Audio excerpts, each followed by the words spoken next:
Hey guys, so this is my part 2 of my wedding help and how to, book your wedding kind of a help video. In this part I want to talk about how once you have either picked or, you've narrowed down your venue to a couple venues and you're kind of trying to negotiate prices and get your best, your best choice, how you can kind of get down into a cheaper budget. Now, when you go into a place, or, sometimes they'll have it online or they'll email it to you if you ask for them to do that, they're basically going to give you... Some places will give you one sheet, some will give you multiple sheets. They'll have something like packages. They'll have the most expensive package, the cheapest package, and like a middle of the road package. It's usually like around 3 packages. You'll have 3 kind of options. Now, the thing is with the packages is that's not necessarily what you have to get. They're gonna say, here's 3 packages, pick one of these packages.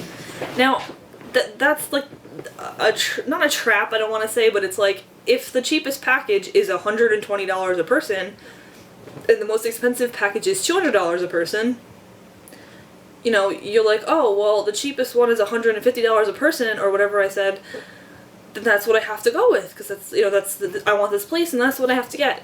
No, you don't. You don't have to do that. You say to them, hey, I can't afford this one. I like this one, I want to get married here, but I can't afford this cheapest one. I have X amount of money. So let's say I'm terrible with math. I'm not even gonna... Alright, I'll get the calculator out. Okay, so like let's say that you have 150 guests, okay? So 150 guests. Not that you could see that. And you want to spend $90 a person. That's a... You're basically, if you're gonna get married at the cheapest place I found anywhere in my area was $75 a person, and it was for a not so nice place. However, if that's your budget and you want to get married at a place where it's all done for you, you can make any place work. And I have to emphasize that you can make any place work. If it looks like it's ugly, you can make it work. If you spend extra whatever, a couple $100 and get your own tablecloths and you rent them, your own tablecloths, your own chair covers, you can make a white ugly room and make it all black and put whatever centerpieces you want. You can make it work. You really can. So if that's important to you, the idea of having someone do everything for you and not having to set the tables yourself, then a $75 wedding venue might work for you. But most wedding venues, especially like if the lowest package is telling you it's 100, 120, you're probably not going to get lower than like 80.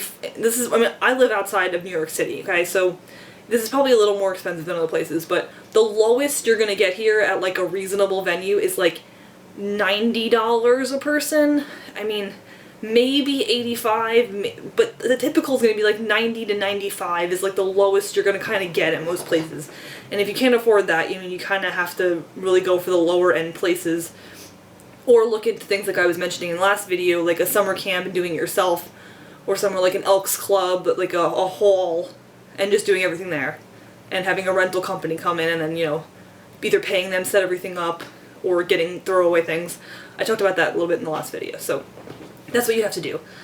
So like I said, let's pretend that you have 150 guests, and let's say the max, or what you want to spend is $90 a person. Let's say that you can afford to do that.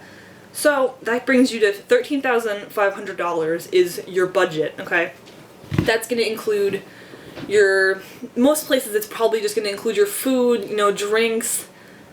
The bar is something that is going to be part of what I talk about. It's basically the food, the plates, the cups, the wait staff. It's probably going to include white tablecloths if you want them to rent other ones. My venue included that. My venue included black chairs. For my ceremony, they included black tablecloths, they included purple and red napkins that I picked. So my venue didn't include that, but not every venue is going to include that. Most of the time you're going to just get white, or they might have like 2 other options that they already have, but you're very likely not going to be able to pick from whatever you want. So let's pretend that you have like I just said, $13,500. So you say to the guy, okay, well I have $12,000. What can we do? I have $12,000 and I have 150 guests. What can we do? They're probably gonna, I don't know, write down a bunch of stuff, and they're gonna come back at you with a lower number. Whatever it is, they're going to come back at you with a lower number. Lowball them always. Always lowball them on what you can afford, which I guess is kind of a little bit not exactly what I was just clear on that a second ago. Lowball them what you can afford. If you can afford $15,000, you say $12,000. You don't ever say, you know, your maximum budget first because you want to try to get the best deal, so you're not going to say, oh, well, I have $15,000. The only reason you're going to say I have $15,000 is if you're in love with the place, you have to get married there, they have the date you want, everything is perfect, except for the budget that, or except for the price that they're giving you. That's when, you know, you have to tell them, this is literally all I have, and that's when you'd bring out your highest number. But even in that case, you still want to start low and then work up.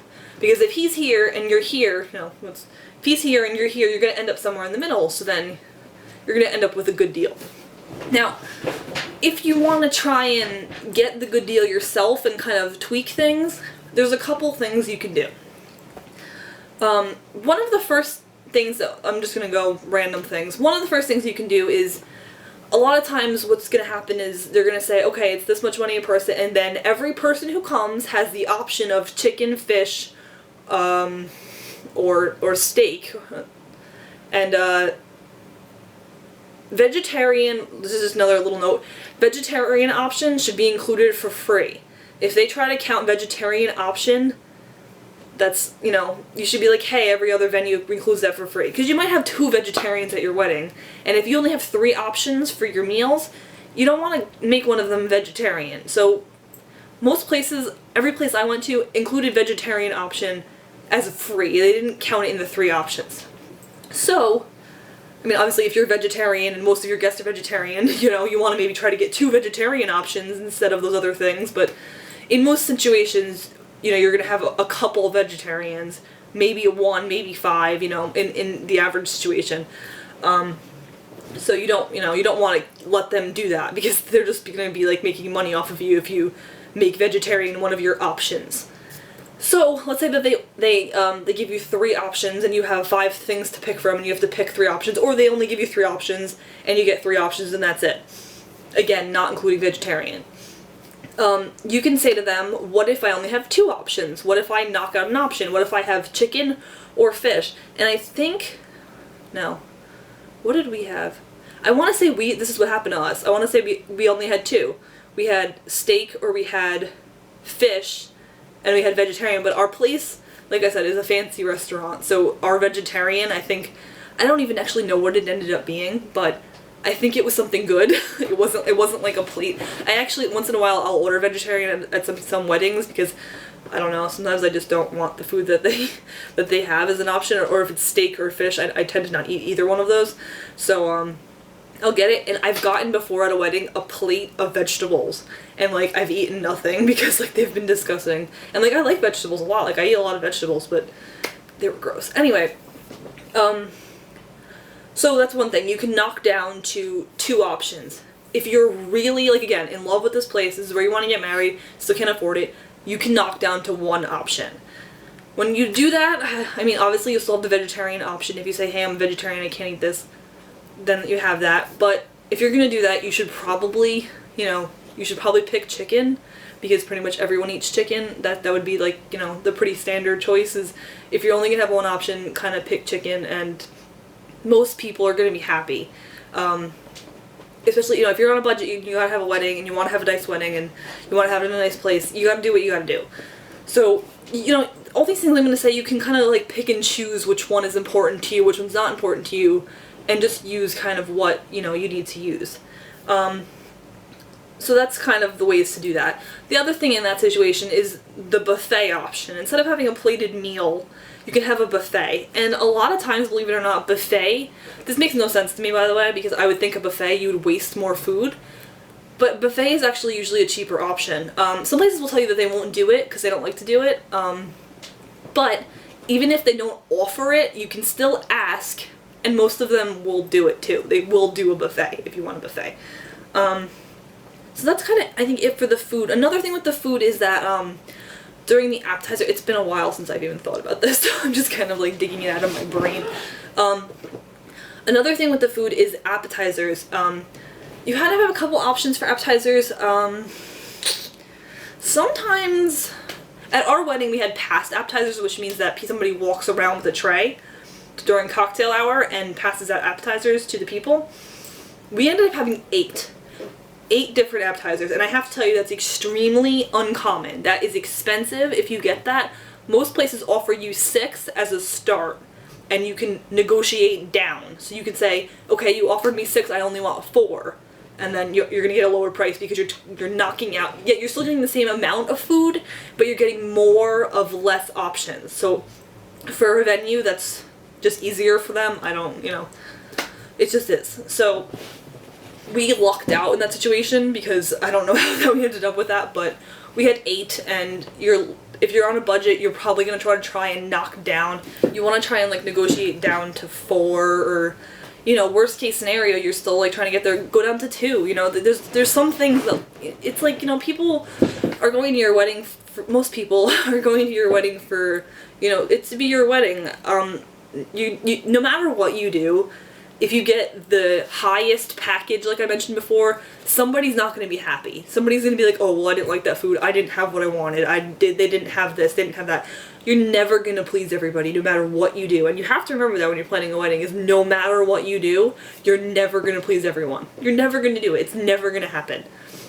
So keep that in mind. And, sometimes you have to just negotiate what the food is, and whatever works for you is what works for you. And most people are not going to be like, oh, well, their wedding was horrible, they didn't have the food I wanted. Most people aren't going to do that. And really, if they do, what kind of a person does that? Really. So that's kind of it with the food. You can negotiate the appetizers, you can negotiate, the different options, the amount of appetizers, or the different food options. Again, also switching to buffet is a different option.